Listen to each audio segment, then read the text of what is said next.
West Virginia Sideline Reporter and someone who is our go-to when we talk about the Mountaineers. And they have Baylor tonight in Morgantown on a Thursday night in a game where both teams have had time to kind of maybe get better and heal and figure out who they are. And we'll know tonight. Jed, thanks for your time. What do you think West Virginia worked on during their off time? Well, let's start with this, Smokey. Last time out against Texas, we got off to a less than stellar start. I mean, out of the gates, they jumped all over us. We fell behind. We got knocked off script. We would have liked to have gone into Austin and been able to kind of dictate the terms or the flow of that game, have some balance on the offensive side, keep things kind of close to the vest, and dictate the terms. That didn't happen. I mean, everybody saw what happened. They jumped all over us. They made explosive plays. We did not. They had the big lead early. They got the crowd into it. And that changed the dynamic of the entire game for the balance of the 60 minutes that we were down there. So we had to get off to a better start. I mean, that's point number one. Point number two, we're going to have to catch the football. You know, it was another situation a week and a half ago at DKR where we didn't just have drops, but we had costly drops. A lot of times those drops came on third downs or fourth downs at which we could have moved the chains, and that also impacted how the game unfolded. So those are two areas that we have to address. We have to find a way to run the football without our young stud in the lineup and C.J. Donaldson. So we're going to have Tony Mathis step up, Justin Johnson step up. And then we're going to have our hands full with a Baylor offense that's incredibly well coached by Jeff Grimes and that crew. So we're going to have to tackle well, we're going to have to play well in space, and we're going to have to find a way to get in Blake Shapen's face. I mean, when you look at the analytics, Smokey, I always think the gold of the analytics are found in the extremes, okay? Blake Shapen, per Pro Football Focus, is the highest graded passer in the Big 12 from a clean pocket. But when the pocket gets muddied up and dirtied up and he's under pressure, his completion percentage drops from 77% in a clean pocket to 42%. So we have to find a way to somehow make him uncomfortable, because if the Bears can maintain pocket integrity, it's going to be a long night for us, because Blake Shapen will carve us up. Well, obviously, West Virginia can move the ball around, and they've thrown the ball well. And Baylor has that young secondary that has had some issues, especially on third down and giving up some big plays as well. Is that one way that West Virginia can take advantage of that? We'd like to, but we must recognize also that you're going to have to demonstrate some patience. Again, when you face a Dave Aranda, Ron Roberts defense, they do a great job, even with that youth on the back end, of keeping things bottled up, because they found a way that they don't have to commit too many resources to run fits downhill in the box. So that frees them up to put numbers up top, and it forces you to put together string together drives against them. And JT Daniels is a guy that can have that kind of patience. And so he's going to have a great night identifying things. He's going to have a great night as a patient player.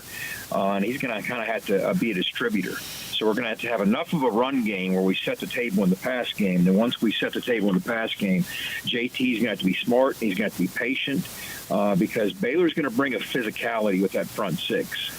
They're supremely difficult, even under the most ideal circumstances, to run the football against, and that's not going to change tonight. So we're going to have our work cut out for us, but we're going to have to be a patient football team and be able to put together lengthy drives that are mistake-free. Can you try to describe Morgantown anytime, but Morgantown in a night game? It's a pretty intense atmosphere. It really is. There's a special type of football that you see played under the lights in Morgantown, and sometimes even more so at these midweek games. I mean, we have a lot of student tickets that have been out. So the students, I think, are going to show up in strong numbers. But sometimes, even if it's not a sellout, Smokey, for these midweek games, you're oftentimes getting a lot of the more passionate folks there. All week long, they've been calling for rain. Now it looks like, hopefully, fingers crossed, that's going to clear up by game time and not be as big an issue as it was throughout the week, as people were starting to make plans. So maybe that might impact the overall turnout. But sometimes what will happen, you want to get 45, 50, 55,000 there, but it's some of the loudest 45 to 55,000. That's what I've seen historically. Like when we upset number 3 Virginia Tech back in 2003, that's often pointed to as the gold standard for these midweek games under the lights. That wasn't a sellout, but it's the loudest I've ever heard that building. So it's a very special environment, a very special atmosphere, especially under the lights, especially midweek. And we hope that's something that's working in our favor against a very good Baylor team tonight. Baylor last year beat people up and made them like it. And the offensive line, the wide zone, what they had, of course, with Abram Smith and then the offset with Ebner, the front seven, the defensive secondary, they just squeezed you to death. They have just not quite hit that stride. And maybe the off week allows them to do that. Dave Aranda's discussed maybe some immaturity issues with some players and maybe just the fact that they're young. They haven't hit their stride. What do you see from them, even though they obviously have the capability to do something big? Here's why I think Baylor offensively could flip a switch at any moment. Their true constant, their North Star, has been that offensive line with Connor Galvin across the board. Those battle-tested veterans on that offensive line, when they have 4 of their 5 starters back, they're all so experienced. There's so much continuity in that group. That's going to put them in position that when everything else falls into place, I hope that's not tonight, but when everything else falls into place, it's going to look like they just jumped into a rocket offensively. I really think so. You saw, the return of Monterey Baldwin made a huge difference for them. They kind of look like the old Baylor teams in the past game.